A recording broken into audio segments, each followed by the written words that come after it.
कहा जा रहा है कि गाड़ी भी उनके घर के बाहर खड़ी हुई है और आपने बताया कि उनकी शॉप्स हैं, उनका घर है, तो अकॉर्डिंग टू लॉ वो सारी प्रॉपर्टी किसको जाएगी, उसका हकदार कौन है? ये इसकी वजह मौत बनी है, जिसका सारा आखिरी दिनों में डॉक्टर आमिर लियाकत से आपका क्या राब्ता हुआ था, क्या बातचीत हुई थी? वो इसलिए डिस्टर्ब था कि उसको सबसे, मैं आपको फिर अगेन कहता हूँ कि जब मैं कोई फैक्ट्स बताता हूँ लोग उसको नेगेटिव लेते हैं। मैडम, सबसे बड़ी बात ये है कि जब डॉक्टर साहब ने जब अपनी तीसरी शादी की, पहले तो आप ये देखेंगे डॉक्टर साहब की प्रॉपर्टी कौन सी, पहले तो आप ये देखेंगे। डॉक्टर साहब की वसीयतों के बारे में भी बड़ी जो है ना वो खबरें जो है ना वो गर्दिश कर रही हैं।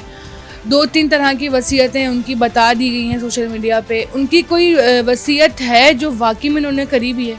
डिजिटल पाकिस्तान की वीडियोस देखने के लिए हमारा चैनल सब्सक्राइब कीजिए और बेल आइकॉन को प्रेस कीजिए ताकि आप हर वीडियो से बाखबर रह सकें। बिस्मिल्लाहिर्रहमानिर्रहीम।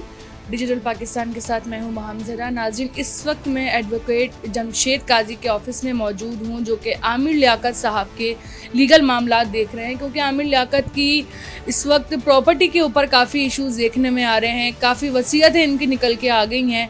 क्या सच है इसमें, कौन सी वसीयत ठीक है उनकी, और इस वक्त जो उनकी प्रॉपर्टी का असल हकदार है वो कौन है, ये सारी बातें हम आज इनसे डिस्कस करेंगे। और ये आमिर लियाकत के पड़ोसी भी रह चुके हैं, बहुत अच्छे दोस्त भी हैं, और आमिर लियाकत की ज़िंदगी के बारे में भी इनसे बात करेंगे।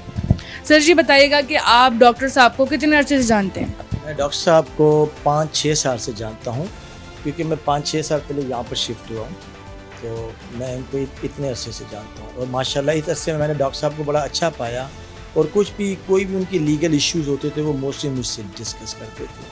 अभी जब कुछ अर्सा पहले जब दानिया का इशू हुआ था, तो वो इस्लामाबाद थे, उन्होंने मुझसे मेरी बात हुई थी, तो मुझे बोला कैसा साहब आप इस मैटर को देखें, तो मैंने डॉक्टर साहब से माजत कर ली थी कि डॉक्टर साहब मैं ज़रा कराची में बिज़ी हूँ। तो उन्होंने बोला ठीक है कैसा कोई ऐसा मसला नहीं, क्योंकि मैं उनका एक तो मैं उनका नेबर था, और उनके साथ मेरी बड़ी अच्छी एक फ्रेंडली थी, वो मेरे लाइक माई एल्डर ब्रदर थे, और ये चीज़ें मेरे साथ इतनी अच्छी थी कि वो मुझसे बात करते थे। तो ये चीज़ें के तहत वो उन्होंने मुझसे ये ऑफ़र की, तो मैंने बोला डॉक्टर साहब मैं बिज़ी हूँ कराची में, तो मैं इसको नहीं वहाँ तो मैं नहीं जा सकता, अगर अलबत्ता कराची में होगा और या किसी और जगह होगा मैं ज़रूर इसको देख लूँगा। अच्छा, अभी डॉक्टर साहब की वसीयतों के बारे में भी बड़ी जो है ना वो खबरें जो है ना वो गर्दिश कर रही हैं। 2-3 तरह की वसीयतें उनकी बता दी गई हैं सोशल मीडिया पे। उनकी कोई वसीयत है जो वाकई में उन्होंने करी भी है? देखिए मैडम, विल जो होती है वो आफ्टर डेथ के बाद ओपन होती है। पहले तो आप ये देखेंगे डॉक्टर साहब की प्रॉपर्टी कौन सी, पहले तो आप ये देखेंगे। हमेशा जो विल होती है वो किसी प्रॉपर्टी के ऊपर, किसी एसेट्स के ऊपर, किसी इन चीज़ों के ऊपर होती है। तो सबसे पहले तो आप देखेंगे डॉक्टर साहब की प्रॉपर्टी कौन सी प्रॉपर्टी को वो डॉक्टर साहब जो है वो उनके among the legal heir distribute हो सकते हैं। अकॉर्डिंग टू मी, इन डॉक्टर साहब के 2 भाई थे। एक भाई इमरान लियाकत थे जो इंतकाल कर गए, उनके कुछ प्रॉपर्टी उनके नाम पे थी और कुछ डॉक्टर साहब के, इनके वालिद साहब ने अपनी ज़िंदगी में कर दी थी। अब डॉक्टर साहब जिस घर में रहते हैं एक वो उनका है, और जो नीचे की जो शॉप्स हैं 3-4 शॉप्स हैं वो डॉक्टर साहब की। एक जो शॉप है वो डॉक्टर इमरान लियाकत की वाइफ जो अभी हैं उनके नाम पे, कलसूम इमरान है, उनकी है। और बाकी जिस घर में मैं रहता हूँ वो भी डॉक्टर आमिर लियाकत के जो बड़े भाई थे इमरान लियाकत, उनकी हैं। मैं एज अ टेनेंट हूँ, उनकी जो भाभी है डॉक्टर साहब की, उनका मैं एज अ किराएदार। लेकिन मेरा और डॉक्टर साहब का आमना सामना था, मेरा और उनका घर बिल्कुल आमने सामने था, तो जिसकी वजह से उनको बड़ा एक एडवांटेज देता था कि यार वकील साहब भी हैं और दोस्त भी हैं, तो वो मोस्टली मुझसे वो इस इशू पर डिस्कस करते थे। लेकिन मुझे इसका नहीं पता कि उनकी कोई विल है और उन्हें कोई विल, कोई जो उसको वो कह रहा है, अब नो बर्डन प्रूफ उसके ऊपर है। अब बर्डन प्रूफ उसके ऊपर है कि वो बताए कि डॉक्टर साहब ने कौन सी विल दी है। पहले तो बताएं कि डॉक्टर साहब ने जो विल दी है वो एक्सेप्टेबल है भी या नहीं है, क्योंकि डॉक्टर साहब की अब जो प्रॉपर्टी में जो उसके जो शेयर होल्डर हैं उनके सिर्फ 2 बच्चे हैं, एक दुआ है और एक अहमर है, जिनसे अभी तक मेरी कोई ऐसी मुलाकात। एक बार मेरे घर पे आए थे फर्स्ट डे पे जब डॉक्टर साहब की डेथ हुई थी, उनकी जो एक्स वाइफ थी बुशरा, जिनके साथ मेरी फ़र्स्ट टाइम इस्लाम हुई थी, बाकी मैं उनको नहीं जानता, एक अच्छी लेडी है और बड़ी क्वालिफाइड लेडी है, मेरी उनके साथ अभी तक मुलाकात ऐसी नहीं हुई है।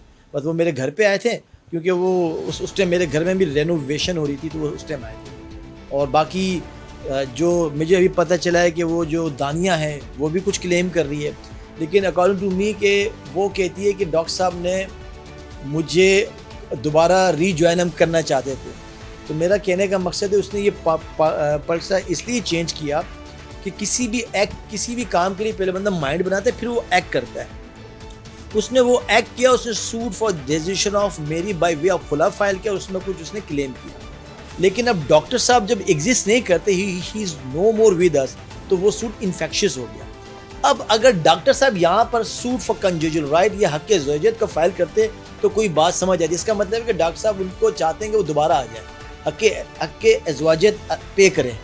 लेकिन डॉक्टर साहब ने यहाँ पर ऐसा कोई सूट फाइल नहीं किया। लेकिन उन्होंने देख लिया कि क्योंकि डॉक्टर साहब अब यहाँ पर इस दुनिया में नहीं रहे, तो डॉक्टर साहब के खिलाफ जो मैंने सूट फॉर डिसीजन मेरी फाइल की, वो तो क्या कहते हैं, नो मोर, इसको क्या कहते हैं, वो मेंटेनेबल नहीं रहा। तो लिहाजा उसने फिर ये सोचा एक छोड़ दिया। लेकिन एनी हाउ ये मैटर एक इसके ऊपर एक एविडेंशियल मैटर। अब इनको चाहिए कि अगर वो ये समझती है कि मैं इसमें शेयर होल्डर हूँ तो सूट फॉर पार्टीशन फाइल करें। दानिया ने जो है वो अपने बयान में ये भी कहा है कि जब वो आमिर लियाकत साहब के साथ रह रही थी तो उस वक्त आमिर लियाकत दानिया से ये कहा था कि मैं अपनी पहली बीवी बुशरा और दूसरी बीवी तूबा को उनका सारा हक दे चुका हूँ, अपने बच्चों को सारा हक दे चुका हूँ, अब जो भी मेरा है वो तुम्हारा है। अब वो इस बेस पर जो है ना क्लेम कर रही हैं कि अब जो भी जायदाद है डॉक्टर साहब की वो दानिया की है। एक्चुअली मैडम बात ये है कि अब ये बर्डन ऑफ प्रूफ उसके ऊपर है। अब उसको प्रूफ करना है ये सारी बातें जो कह रही जो बातें कह रही है, क्योंकि ये बिटवीन हस्बैंड और वाइफ के दरमियान हुआ और इसके अलावा कोई थर्ड बंदा तो है नहीं। तो लिहाजा ये सारी बातें उनके ऊपर है कि वो उसको प्रूफ करे। अब बर्डन प्रूफ उसके ऊपर है कि वो इसको कैसे प्रूफ करते हैं। मैं अभी भी यही कह रहा हूँ कि अगर वो कोई भी बोलती है कि मेरा इसमें शेयर है तो वो सूट फॉर पार्टीशन फाइल करे, उसमें ये कहे कि मैं भी इसमें एक शेयर होल्डर हूँ, ठीक है ना। बाकी ना तूबा का, देखें तूबा का चैप्टर क्लोज हो गया है। उनकी जो फर्स्ट वाइफ थी मैडम बुशरा, उनका चैप्टर क्लोज हो गया, क्योंकि वो हम सबको पता है कि डॉक्टर साहब वो उनकी वाइफ नहीं रही। तो लिहाजा जो ये क्लेम कर रही है अभी सारा बर्डन प्रूफ उसके ऊपर है कि वो इसको कैसे प्रूव करती है। Now it's up to her. अच्छा, कहा यह भी जा रहा है कि डॉक्टर साहब की जो भी जायदाद है वो ऑलरेडी उनके बच्चों के नाम है, डॉक्टर साहब ने अपने बच्चों के नाम करी हुई है। और एक तरफ दानिया ये इस बात का जो है ना दावा कर रही है कि मैं उनसे मेरी खुला नहीं हुई है, मैंने सिर्फ खुला जो है ना फायर की थी लेकिन खुला हुई नहीं, मैं अभी भी उनकी बीवी हूँ और मैं इद्दत में हूँ उनकी। तो ये सारी बातें भी सामने आ रही। देखिए मैडम, सबसे पहले जो आपने जो क्वेश्चन किया कि वो डॉक्टर साहब के बच्चों के नाम पे ट्रांसफर होगी, इसमें दो चीज़, या तो डॉक्टर साहब ने अपनी ज़िंदगी में गिफ्ट कर दिया तो वो एक अलग बात है, वो हाँ हमें नहीं पता। अब कोई साहब विल लेके आ रहा है तो विल तो डेफिनेटली आफ्टर डेथ के बाद ओपन होती है। अब जो विल लेके आ रहा है वो उसको प्रूफ करे, क्योंकि जब इसको चैलेंज किया जाएगा तो वो प्रोबेट बन जाएगी, ठीक है ना। और बाकी ये जो दानिया की बात है जो आपने बताया, जो इनकी जो थर्ड वाइफ एक्स वाइफ हैं जो ये बातें करी, मैंने फिर आपको कहा कि किसी भी एक्ट के लिए पहले बंदा माइंड बनाता है फिर एक्ट करता है। इन्होंने वो एक्ट कर दिया, इन्होंने वो सूट फाइल कर दिया, ठीक है। प्रोसीजर है कि उसकी डिग्री होनी चाहिए, वो प्रोसीजर नहीं हुआ। वो इसलिए नहीं हुआ कि डॉक्टर साहब he is no more with us, तो लिहाजा वो सूट अब उसका इन्फेक्शियस हो गया। मैं अगेन कहता हूँ, आई एम सेइंग अगेन कि अगर वो if she wants to get any claim तो वो कहती कि मैं इसमें शेयर होल्डर हूँ, तो उसको सूट फॉर पार्टीशन फाइल करना पड़ेगा। वो इसके ज़रिए से क्लेम कर सकती है कि इनके दो बच्चों के साथ मेरा भी इसमें शेयर है। लिहाजा वो ये कहती है कि मैंने वो सूट तो फाइल किया था उसने, वो तो सबको पता है। और इसका एक प्रोसीजर है कि इसकी एक डिग्री होती है, लेकिन वो डिग्री कैसे होती, जब डॉक्टर साहब भी अब नहीं रहे तो जिसके खिलाफ उसने खुला का सूट फाइल किया था वो शख्स ही अब इस दुनिया में नहीं रहा, तो वो फिर सूट इन्फेक्शियस हो जाता है। सर, आप डॉक्टर आमिर लियाकत के लॉयर हैं और अकॉर्डिंग टू लॉ इस वक्त जो भी प्रॉपर्टी आमिर लियाकत की है, कहा जा रहा है कि गाड़ी भी उनके घर के बाहर खड़ी हुई है और आपने बताया कि उनकी शॉप्स हैं, उनका घर है, तो अकॉर्डिंग टू लॉ वो सारी प्रॉपर्टी किसको जाएगी, उसका हकदार कौन है? देखिए मैडम, मैंने पहले भी आपको बताया कि जैसे आपने कहा उनकी गाड़ी घर के बाहर खड़ी हुई थी, अब वो नहीं रही वहाँ पर, क्योंकि 2-3 दिन पहले उनका बेटा लेके जा चुके। ये बात मेरे को जावेद ने बताया, मैंने खुद नहीं देखा। दूसरी बात यह है कि डेफिनेटली इसका एक प्रोसीजर है। डॉक्टर साहब अब नहीं रहे तो उनकी जितनी भी प्रॉपर्टी है थ्रू सक्सेशन के तहत पहले डॉक्टर साहब के जो लीगल हेयर है उनके नाम पे ट्रांसफ़र हो, ठीक है ना। अब उसके लीगल हेयर में मेरे अकॉर्डिंग टू में उनके 2 बच्चे ही हैं, ठीक है ना, बाकी कोई भी नहीं है। जो थर्ड वाइफ, जो एक्स वाइफ जो उनकी क्लेम करती है, मैंने अभी भी आपको कहा कि उसका ये राइट बनता नहीं कि वो इसको क्लेम करें। ठीक है, डिग्री एक प्रोसीजर है, लेकिन डिग्री उस टाइम प्रोसीजर होती है जब डॉक्टर साहब एग्जिस्ट करते हैं, ठीक है ना। लेकिन उन्होंने एक इंटेंशन किया, फिर उन्होंने एक्ट किया, उस एक्ट के तहत उन्होंने केस फाइल किया। डिग्री एक प्रोसीजर है, सूट फॉर डेजिस्टर ऑफ मेरी के लिए डिग्री एक प्रोसीजर है। जब डॉक्टर साहब भी नहीं रहा तो मैं समझता हूँ, फिर मैं कहता हूँ उनका सूट जो है इन्फेक्शियस हो गया है, नो मोर एग्जिस्ट है। लिहाजा अगर वो कहती कि I am one of the shareholder, she has a right to file suit for partition accordingly. अच्छा, आखिरी दिनों में डॉक्टर आमिर लियाकत से आपका क्या राब्ता हुआ था, क्या बातचीत हुई थी? मैडम, सबसे बड़ी बात यह है कि जब डॉक्टर साहब ने जब अपनी तीसरी शादी की तो मेरी से मुझसे हाई हुई थी, लेकिन वो थोड़ा सा बहुत ज़्यादा डिस्टर्ब था। वो इसलिए डिस्टर्ब था कि उसको सबसे, मैं आपको फिर अगेन कहता हूँ कि जब मैं कोई फैक्ट्स बताता हूँ लोग उसको नेगेटिव लेते हैं, उसको तूबा का बहुत गम था, जो मुझसे वो दर्जनों दफ़ा मुझसे वो शेयर कर चुका है। कई दफ़ा उसने मुझसे कहा, मुझे बाहर रोक के कहता था, मुझे ये कहता था, मुझे वो रूम लेके जाता, मुझे उसकी फ़ोटोग्राफ वो दिखाता था। तो मैं जब ये फैक्ट्स बताता हूँ तो लोग मुझे कहते हैं आप तूबा की तारीफ़ करो। भाई, मैं तारीफ़ नहीं कर रहा, मैं फैक्ट्स बता रहा हूँ। मैंने जो देखा मैं वो बता रहा हूँ। मैं उस चीज़ को अगर ना बताऊँ तो मुझे अल्लाह को भी जवाब देना है।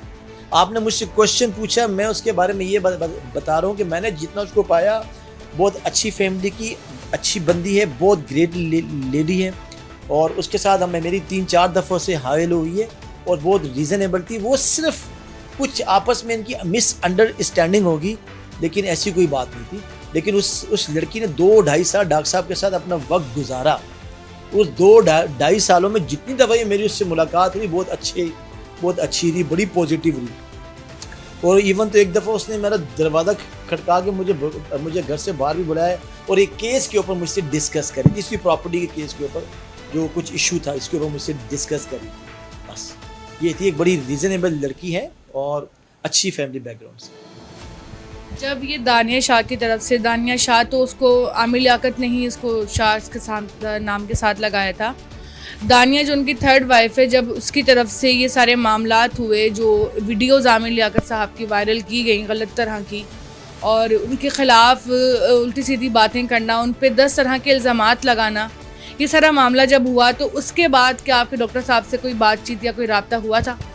मैडम, डॉक्टर साहब इस्लामाबाद से 5 दिन पहले आए थे, अपनी डेथ से ना 4-5 दिन पहले आए थे, लेकिन आने के बाद वो किसी से भी मुलाकात नहीं कर रहे थे। लेकिन जब मेरी वाइफ ने मुझे बताया कि वो सीढ़ियों पे चढ़ रहे थे तो बड़े गुस्से में ऊपर जा रहे थे, उनकी आवाज़ें आ रही थी। क्योंकि मैडम, एक इंसान है, एक इंसान की इतनी रिस्पेक्ट हो, एकदम उसकी वो डिफेम हो जाए तो डेफिनेटली उसको हर्ट होगा। और उस जो इनकी थर्ड वाइफ ने जो किया है बहुत गलत किया है।